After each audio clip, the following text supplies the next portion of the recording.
Bourget, 3 jeunes ont été mis en examen dans le nord de la France. Ils projetaient de perpétrer un attentat kamikaze. 3 hommes âgés de 19 et 24 ans ont été interpellés cette semaine et placés en garde à vue dans le cadre d'une enquête ouverte par le parquet national antiterroriste. Il s'agirait au moins du 2e projet d'action violente d'inspiration djihadiste sunnite déjoué depuis le début de l'année 2025 en France. Au moins 17 personnes sont mortes dans les violentes tempêtes et les tornades qui balaient le centre et le sud des États-Unis depuis mercredi dernier. Des alertes aux inondations restent en vigueur, notamment dans le Kentucky, le Tennessee et l'Alabama. Le Tennessee qui est le plus durement touché avec 10 morts, elle enregistrée dans l'ouest de l'État. Les écoles ont fermé dans plusieurs États affectés par les tempêtes, y compris à Nashville, la capitale du Tennessee. Des images diffusées sur les réseaux sociaux montraient des bâtiments endommagés, des arbres déracinés ou des voitures renversées dans plusieurs États. En sport, football, un mot des playoffs 2 pour commencer. Le choc wallon entre le Standard et Charleroi a tourné à l'avantage des Carolos. Les Zèbres se sont imposés 1-0 dans la course au titre. Rien ne va plus pour le Sporting d'Anderlecht qui s'est une nouvelle fois incliné 1-2 à domicile face à Genk. Notons également les victoires ce week-end de l'Union Saint-Gilloise 0-3 à la Gantoise et du club de Bruges 2-3 à l'Antwerp. Du côté de la météo, un temps lumineux mais plus froid pour nous accompagner ce lundi. Au programme, beaucoup de soleil et parfois quelques petits passages nuageux. Les maximas seront compris entre 9 et 14 degrés. C'est la fin de ce flash. Merci de nous suivre. Très belle matinée.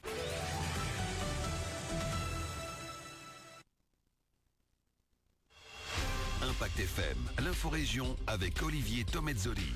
Premier gros incendie de forêt, 2 hectares partis en fumée entre Vielsalm et Grand-Halleux, c'était vendredi après-midi. Journée de grève dans l'enseignement, des perturbations sont à prévoir dans l'organisation des cours ce lundi. Il y a un peu de foot et les championnats de Belgique de course de montagne au menu de la page sportive. Lundi 7 avril, le développement des titres de l'info de l'arrondissement, présentation Olivier Tomezzoli. Bonjour à tous, on vous prévenait, il y a peu encore des risques d'incendie dû à la sécheresse et il y en a pas mal ces derniers jours, des petits feux heureusement vite maîtrisés mais aussi des plus importants comme celui qui s'est déclenché entre Vielsalm et Grand-Halleux vendredi après-midi le long du chemin de fer. L'alerte a été lancée vers 14h, le feu a pris dans le talus bordant les voies avant de se propager dans la forêt toute proche. Près de 2 hectares sont partis en fumée, 25 pompiers ont été déployés avec renfort des hommes et une citerne de Lierneux et un véhicule 4x4 de la caserne de Malmedy.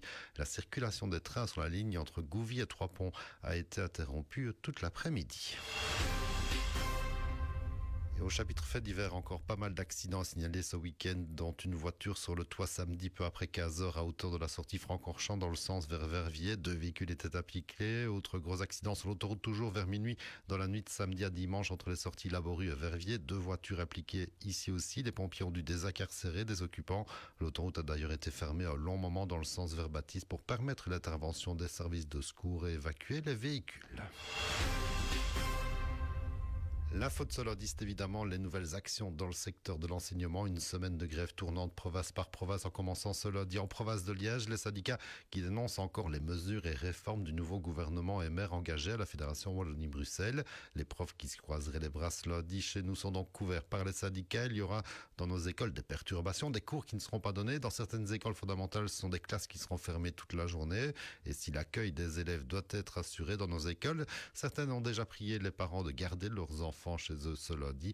Une manif est programmée ce matin dans les rues de Liège alors que des piquets pourraient être organisés devant certaines écoles dans l'arrondissement, comme nous l'a expliqué Fabien Crutzen, permanent CSC enseignement Liège-Verviers. Toutes les écoles ne seront pas fermées, ça n'arrive jamais. Ça. On espère une mobilisation du monde de l'enseignement, mais qui est toujours difficile à prévoir. Les gens ne nous préviennent pas à l'avance s'ils seront présents ou pas.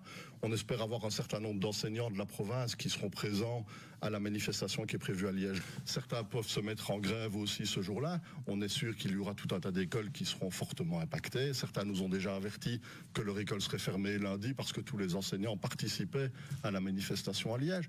Je crois que le monde de l'enseignement, il continue d'être mécontent. Dans l'enseignement, quand vous faites grève, vous perdez votre salaire et en plus, votre employeur, la communauté française, gagne au final de l'argent parce qu'elle ne vous paye pas. Donc ça veut dire que les enseignants, ils disent finalement, est-ce que je dois continuer de faire grève et continuer de permettre à mon employeur de gagner de l'argent là sur mon dos?